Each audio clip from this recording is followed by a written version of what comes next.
এ সবই ছিল তোমার জন্য অদৃশ্য লোকের সংবাদ।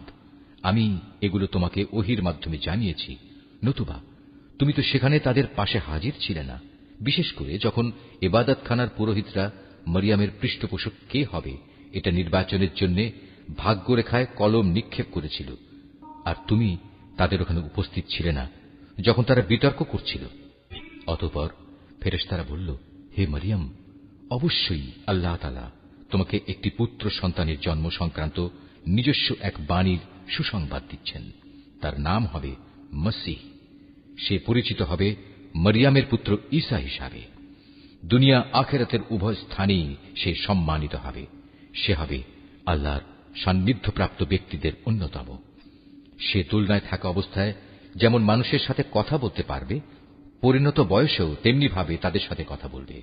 বস্তুত সে হবে নেককার মানুষদের একজন।